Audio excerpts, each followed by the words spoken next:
focus on them and see them selectively. So this is kind of selective bias. Anchoring is we as humans tend to pay more attention to the very first piece of information we're exposed to. That's why first impressions are so important, why everybody says make sure that your first impression is a good one, because that is going to impact whoever it is you're meeting far more than anything after that. It's why when you are negotiating for your salary in a job interview, or after the job interview, when you get the job and you're talking about salary, you never ever want to be the one to throw out the first number. You always want the other person to throw out the first number, because whatever that first number is, that's the number you're going to anchor to or negotiate around. It's just how we're hardwired. Herd behavior. Our biases, oftentimes they're not even our own biases. They're the biases of those that we're with, whatever group we're with. We as humans are extremely influenced by the opinions and thoughts of everybody around us. It's called groupthink or herd behavior. So this is just a way of pointing out that really our thoughts are oftentimes unconscious. We're not aware of them, but they very much impact our decisions and our actions. You can have biases for or against anything. Race, gender, socioeconomic status, religion, age, weight, sexual orientation, ethnicity. The list is endless. You can have a bias for or against anything. We're going to talk about here in a little more detail racial bias, because racial bias has long been determined to adversely affect healthcare in the United States and contribute to health disparities, which are differences in health outcomes between races.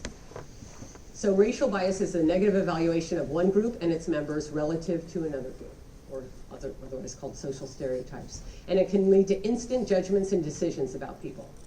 Has anyone heard about racial biases, specifically tied to implicit bias in the media of late? There's too many barriers in this. I feel like I'm walking all around everything. What have we seen in the media lately about racial bias? Somebody said something. Coronavirus, yeah, that's like a brand new one. You're the first group who's brought that up when I've taught this. Coronavirus, yeah, and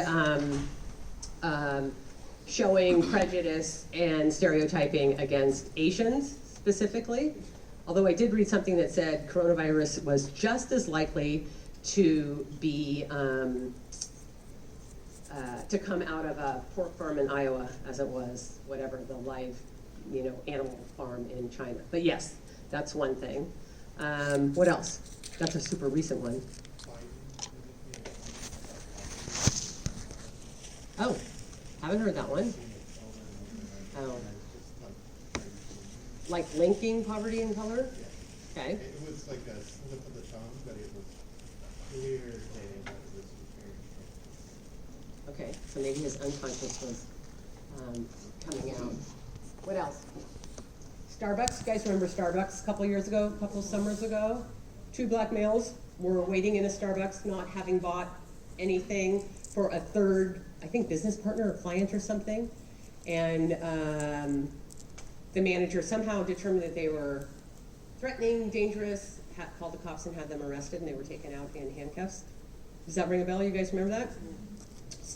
Starbucks closed all 8,000 stores and did implicit bias training, because the thinking was we need to educate the leaders and the baristas or whoever that automatically associating danger with black males is bad, is dangerous. Police shooting of unarmed black males is another thing that's been in the media a lot lately. And again, the thinking is in our culture, associating black males, young black males, with danger is a bias that is all too often recognized and seen. Stanford University is one of the centers that's doing a ton of research on implicit bias and police shootings. And in fact is working with the Richmond Police Department, a number of the police departments in the East Bay, sharing that implicit bias information with the police departments. In an attempt to get the officers and those who are on the forefront of interfacing with the public to be aware of their biases. Because once you're aware of, the first step is acknowledging that we all have biases. The second step is figuring out what our biases are and becoming aware of them. And then the third step is disengaging your unconscious brain and actually thinking about your action before you do it. And we'll talk about how that happens. Okay. So it's the instant judgments and decisions about people that can get us into trouble with biases. One of the reasons I think implicit biases have such a bad rap is because they are confused with explicit biases. So explicit biases is this. Anybody recognize this picture? This is Charlottesville a couple years ago, right? These people are explicitly biased, very comfortable with their biases, okay? They are prejudiced, racist, I can't remember what else they were protesting, but this is not unconscious behavior. This is very conscious behavior, okay? This is explicit bias and not what we're talking about. What we're talking about is implicit bias, the unconscious, unintentional, unacknowledged, involuntary bias that we all have. It's thoughts and feelings that exist outside our conscious control, develops very early in life. So they've tested kids 3 and 4 years old, they already have biases. Biases similar to those in our culture. Our unconscious biases do not necessarily align with our stated beliefs. So we could be totally against any behavior that looks like this and still have an unconscious bias against black people. Okay, the two are independent. Our implicit biases generally favor our own in-group. So again, as human beings, we are hardwired to recognize and favor people who look like us.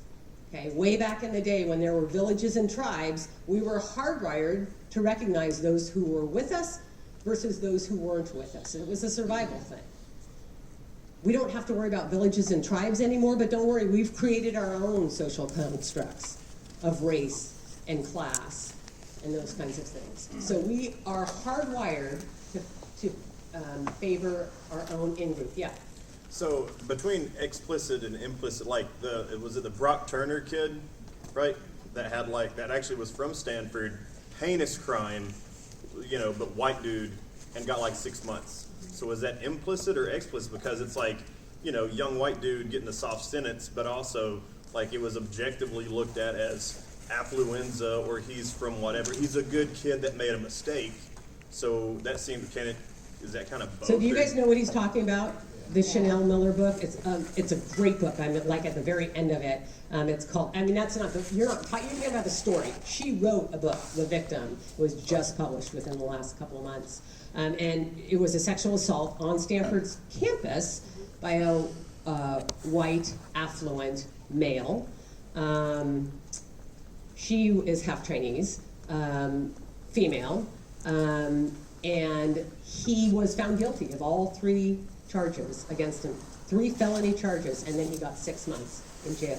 And apparently when you're in jail, okay, wait, there's a difference between jail and prison. He was jail, so when you're in jail, for every day that you spend there, you get a day off for good behavior. So basically what the judge did is he said, I don't want to mess your life up too much, so I'm going to give you 6 months in jail. You're going to spend 3 of it in jail, which means basically you're going to spend the summer between your 2 school years in county jail.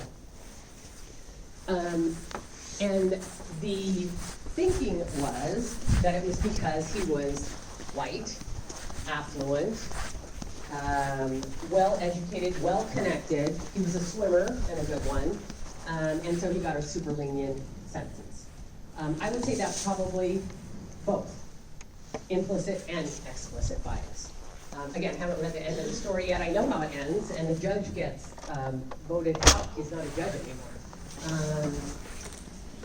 And he was solely responsible, I guess, for the sentencing part of it.